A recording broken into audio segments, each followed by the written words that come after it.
just especially for the two of you, just to start with, I mean, it was said over and over again in the show that you are portraying one of the most iconic love stories of country music. Can you talk about what that was like to create these characters, bring these characters to life on stage, and how the preparation might have been different from a musical that's not iconic, people? Yeah, I feel like we sort of have had the same answer for this, is that, like, you have to understand that you'll never be that person. We're not impersonators, you know, and you have to really kind of understand that and internalize it and then just let it go. Because it's if you get stuck in that, then you get stuck in being like, oh, well, I watched this video of June singing this song and I didn't do this right. And that's not what we want to do. We want to actually bring their human sides to the audiences.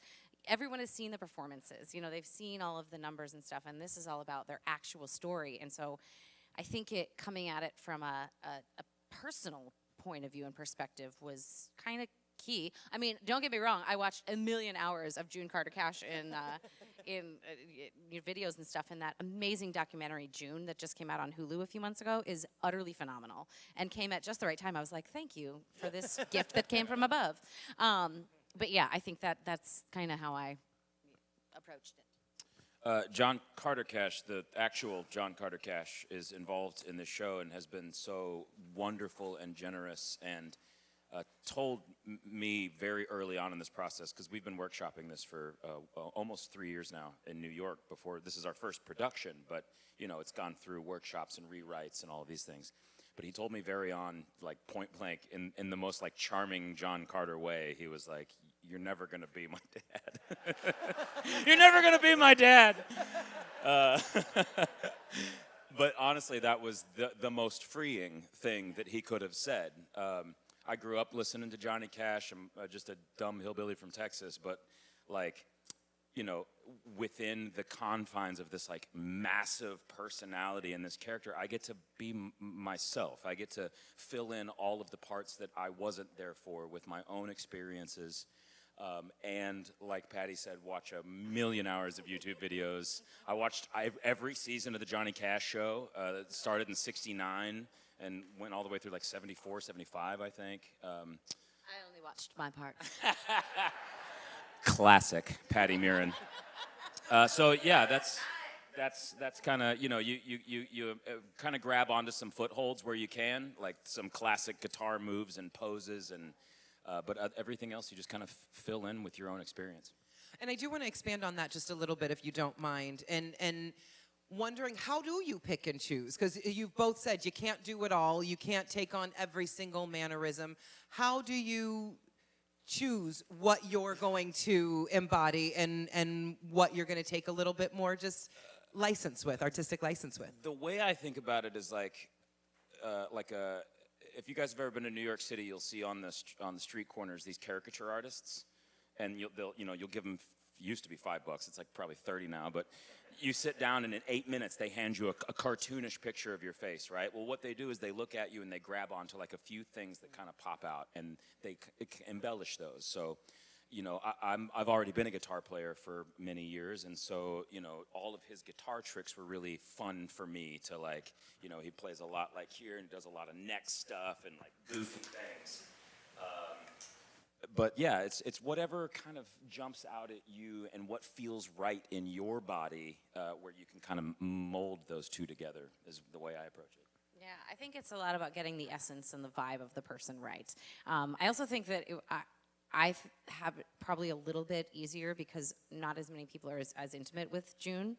And so, you know, I did have a little bit more freedom to, you know, sort of her singing voice. You know, she's has always said that she didn't have a good singing voice. I unfortunately do have a good singing voice.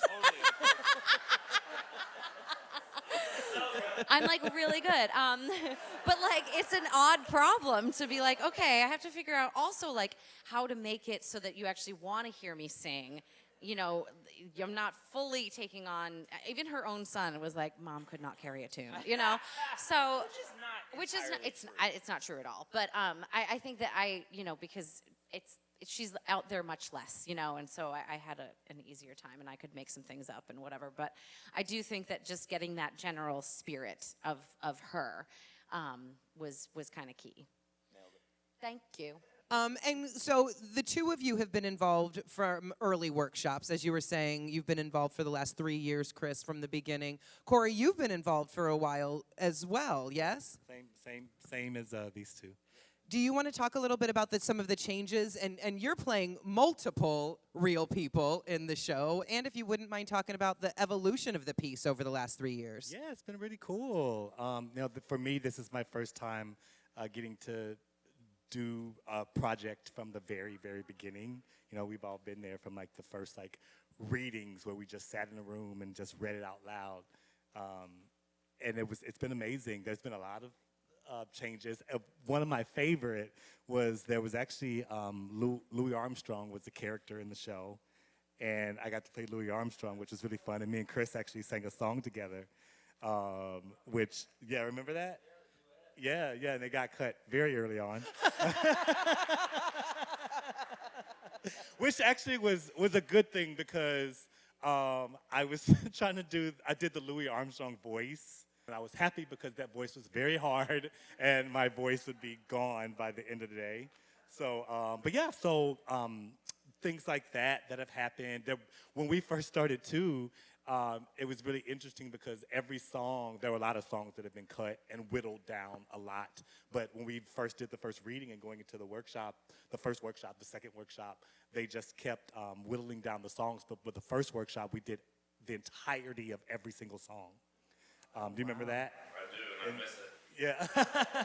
But then it was really interesting to see what Des McAnuff, who directed it, and Ron Melrose, the music supervisor, how they got to kind of the important parts and the important pieces and linked everything together and kind of cut the fat, It was really, really cool to see them do that as well. It's been really cool to see it all come together in shape and form, and even getting here and doing it here. There've been a lot of changes since we got here. And you've mentioned John Carter Cash, the real John Carter Cash, that he's been involved in the project along the way. And he and his family were actually here on opening night. I was sitting directly behind him. Was there another level of nervousness?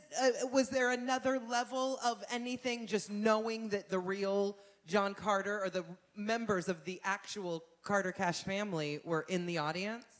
Yeah, he's been around the whole time, so he's seen every presentation. And so I feel like at this point, it's more of like, you just want him to be happy, and you want to, it's not nervousness, it's more like being incredibly humbled by playing his mom on stage. Like, what? It's just like, I don't know how Van does it, played him in front of him.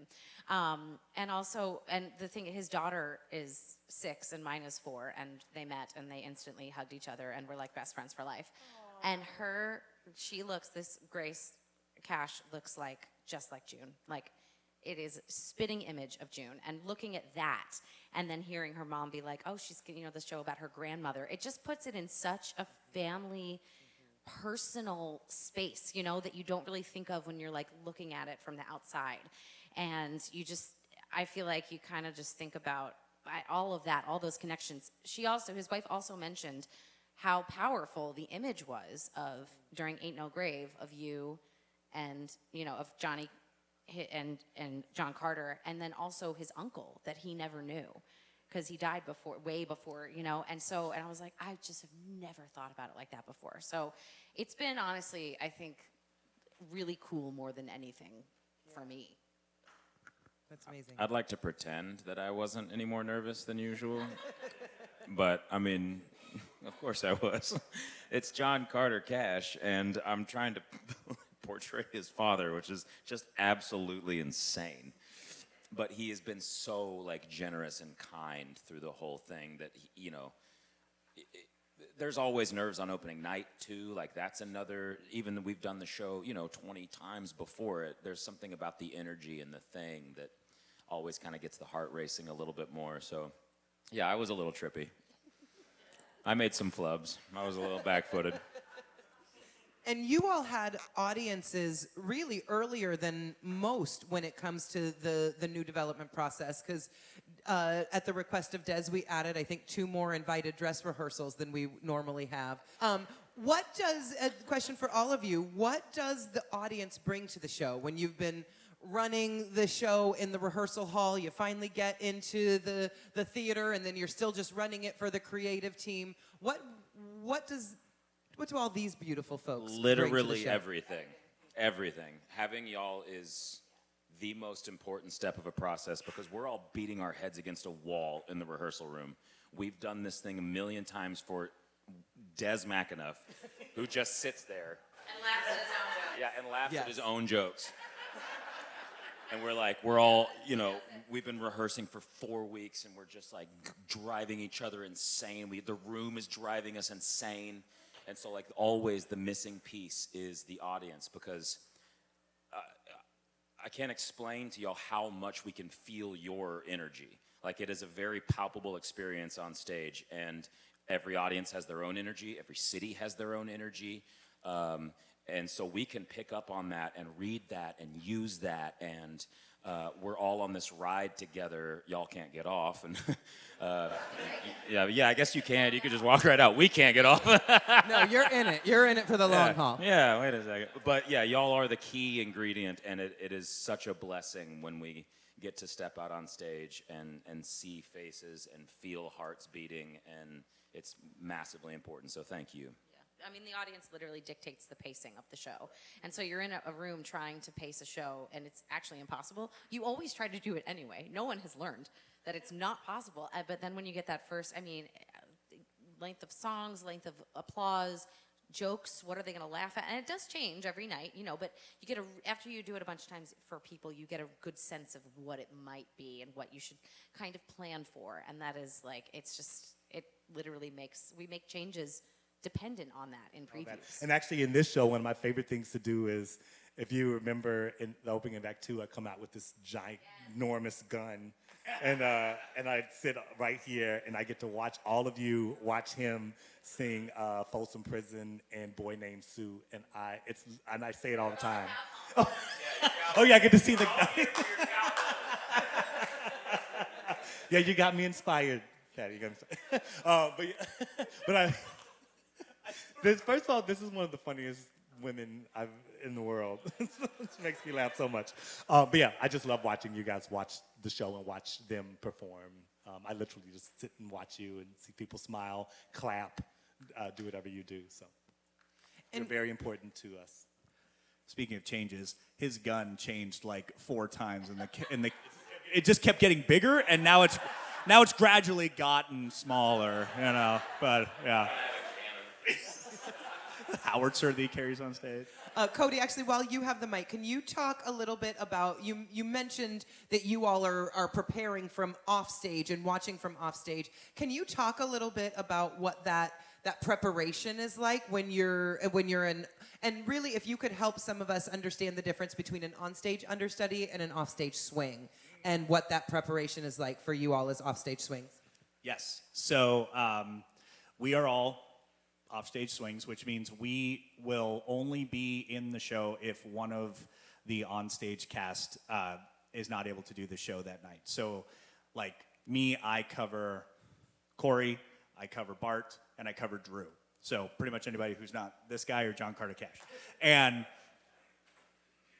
the idea is that you're in a constant state of preparation. You never really feel like you know it all because you're constantly reviewing everything. And not only do you have lines for each character, you also have the blocking and instruments in this case, but you also have vocal parts as well. So Bart, Corey, and Drew all sing different things. So trying to keep them, straight and make sure, I'm not singing Bart's part in this or I'm not singing Drew's part it's kind of a weird thought experiment. And it's not for everyone, but it does teach you a lot about listening, note-taking, making sure, because things are changing all the time. If they ever saw us when we were in rehearsal, our heads were down because we were just like, okay, what are they doing? What are they doing? Oh, that's changed. Okay, erase that, and then we go over here, and it's just a lot of preparation. So we usually run the show while the show is happening, and we'll choose who we want to be that night. So I'll be like, oh, I want to be Bart today, or I want to be Drew, and Bailey would be like, oh, I want to be Gabby, and Maddie will be, oh, I want to be I want to be Paula, and we'll just run the show and as different people to make sure that we always are ready to go on for any of the tracks. It's an extremely difficult job, and they are very, very good at it. So much so, and I'm gonna put Summer on the spot for a second.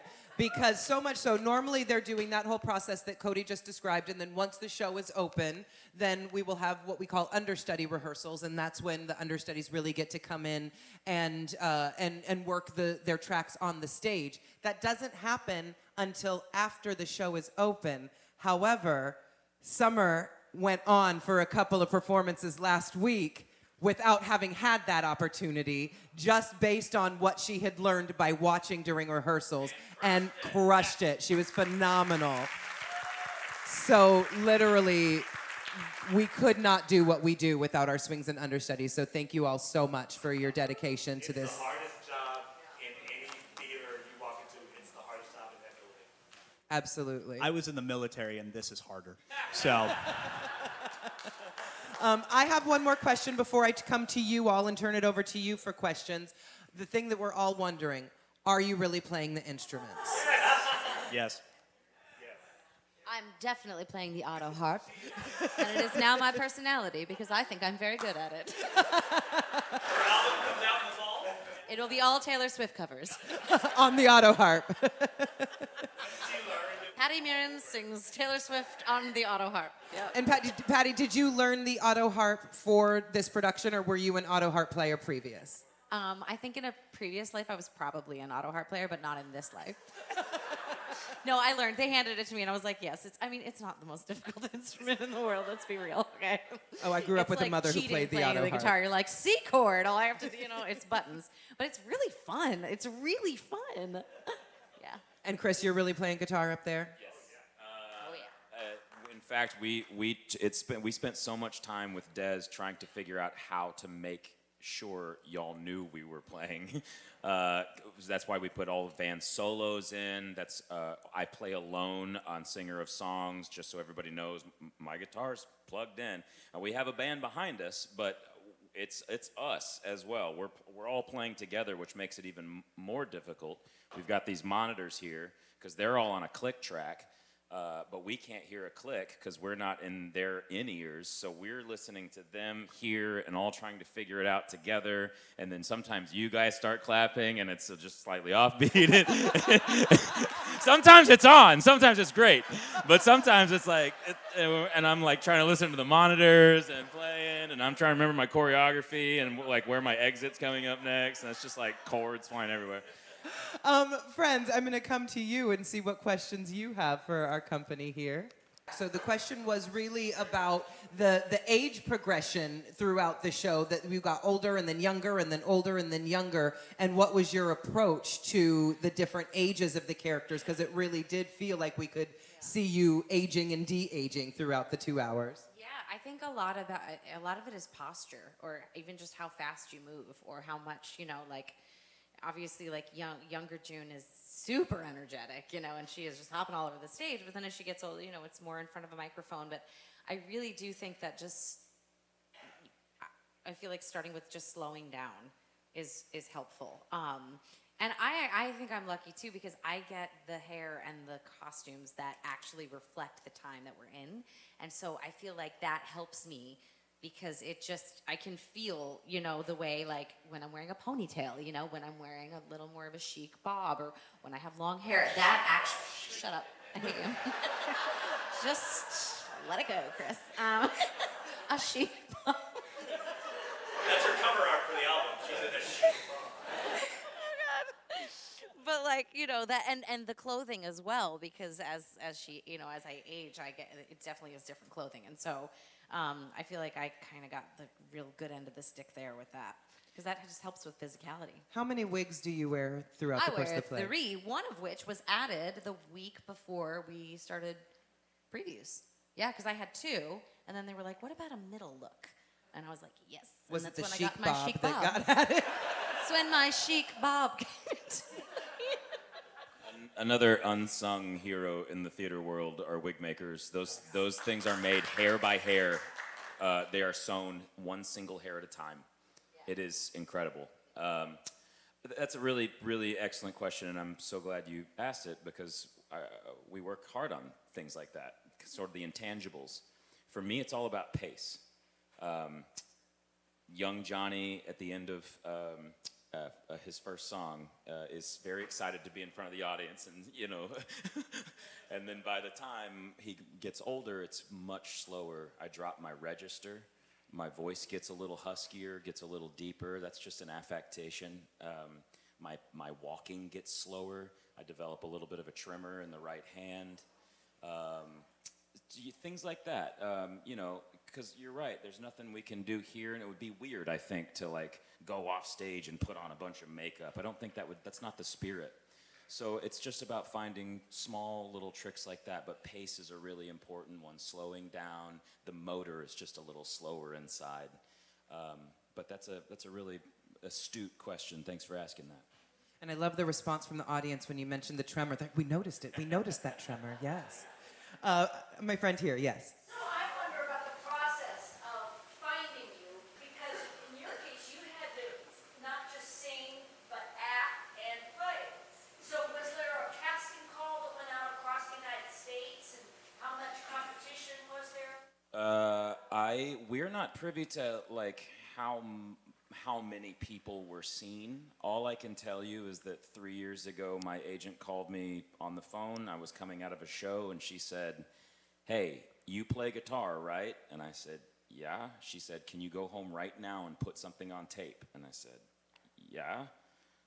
What do you need me to play? And she said, do you know country or Johnny Cash? And I said, yeah. So I went home, I set up my little self-tape rig, and I played 3 Johnny Cash songs and a Hank Williams song, sent it off, and 2 weeks later, Des called me and asked me if I wanted to do it. So, I'm sure it's a conversation constantly with the casting director and your team, and they put out a net, and, we've been around for a while. We've been doing the business for a bit, and so you start to kind of find your niches, right? I'm in a lot of shows that involve player, musician, actors, right? There's like Once and $1 Million Quartet and shows that where you are playing on stage. So the casting directors get to know your skill set because we've been in the city for 20 years, So I think they have like a shorthand when something like this comes up. They're like, here's 5 people, or 20 people or 100 people. I don't think it was a wide net, but that's kind of the process on my end. Yeah, I just got an email. I did, but like you said, we've been around for a while, and also when they ask you to do that first workshop or second, I actually didn't do that very first reading that you did.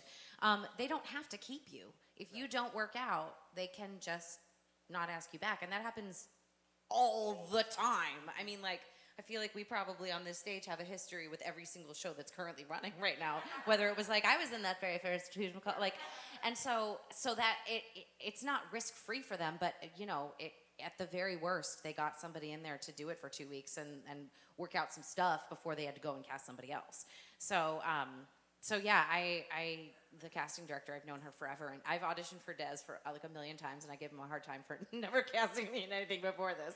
But I mean, it just is like it came out of the blue, and I still now remember where I was when I got it, and I was like, oh yes, and then you're here. It's kind of crazy. And I will just add, as the in-house casting director, that especially for the early workshops and things, we are just making lists. Yeah. Who do we want to bring in? Who does the team know? Who do we think has the skill set for it? I was not involved with the early workshops because everything was happening in New York.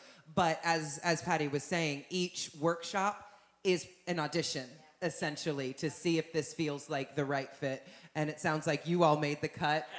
Workshop after workshop after workshop, but that is part of the process. And then Cody and our other understudies went through a different process, went through an audition process here in San Diego that was more of a traditional audition process.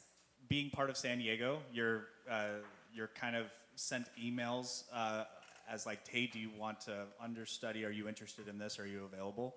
So I sent in a tape, and then the open call for the La Jolla audition, like their season, was just the next week. And I was like, well, it would be a good idea to just go in and just say, hey, I'm here, I exist. And I went in, I actually auditioned for Jacole there, and I got pretty much a very quick answer of like, hey, can you come back tomorrow?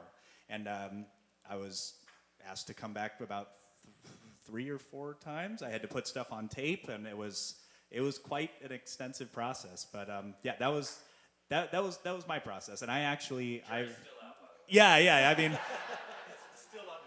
this is all part of the audition. So yeah, that's kind of a very similar experience here in San Diego, and luckily they liked me. I don't know why, but they liked me, so here I am. And I was doing a show with Dez, or one of his shows at the time. I was doing Ain't Too Proud on Broadway, and he just liked me and asked me if I wanted to do it. So It is such a relationship-based business that we're in. I think that we take that for granted sometimes, and we often say that when you go in for an audition, you're not auditioning for that project, you're auditioning for every project that creative team will ever do. And I think that you all are absolutely a testament to that. Always show up to work on time and don't be a jerk. Absolutely. Because the first thing that we ask the monitor who is sitting outside checking people in is, who gave you trouble? And they will tell us. All right, friends, I have time for one more question out here. The question is for Patty and Chris, what did they do to make sure that the truth did not get in the way of telling a good story? What a perfect question to end on. Mine is, John Carter actually told me this very early on. He was like, my father never raised his voice. Even when he was angry, the energy in the room changed, but he never yelled, he never raised his voice. And there's like 4 times on this stage where I lose my mind. And that's because it's theatrical, right? Those are built in so that we're not just playing the same level the whole time. So the truth is, Johnny Cash was a very calm man. Even sometimes, even though he got banned from the Ryman for kicking out the floodlights, he wasn't an angry man at home. And so that's the little lie that I tell in this story. Oh gosh, oh what a good question. I know I'm gonna wake up tomorrow and be like, that's the answer. Yeah, I guess it is. It's sort of those little decisions that you have to make for yourself to make it play on stage and be interesting and whatnot. That's similar to that is the thing, her relationship with Rip. Apparently they never fought, ever. Their kids do not remember them fighting ever at any time. The only scene we have together is a fight. But it's like you have to kind of ratchet up that tension in order to make it make sense why, they would want out of the marriage and whatnot. And I think, gosh, I mean, I relate to so much about her, and so I don't know. I think. What if we pulled our faces off and I was you and you were me? We're like, this is a lie. I hate you. I hate you. I think because people don't know as much about her, I have been very, very adamant about telling the truth. Because I want to honor her in that way because people do not know her as well. And she was the one that was, more famous, and then she became a mom, and she had to choose, as so many of us do, and I now am a mom. I have 2 kids now, and it brings tears to my eyes to think about, like, that is what I feel, and that's the woman that I want to, show everybody who she was, and the sacrifices that she made, and she gets the big blow up at the end, and it's true. For the whole show, she's taking care of everybody and cleaning up other people's messes, and now she's the one that is, historical, but not necessarily super famous. So, yeah. What a Thank you, beautiful, yeah. what a beautiful question to end on. Thank you so much. Please help me thank our company. Thank all of you. Thank Dean for not turning the lights off on us. It was such a pleasure to be here. And that's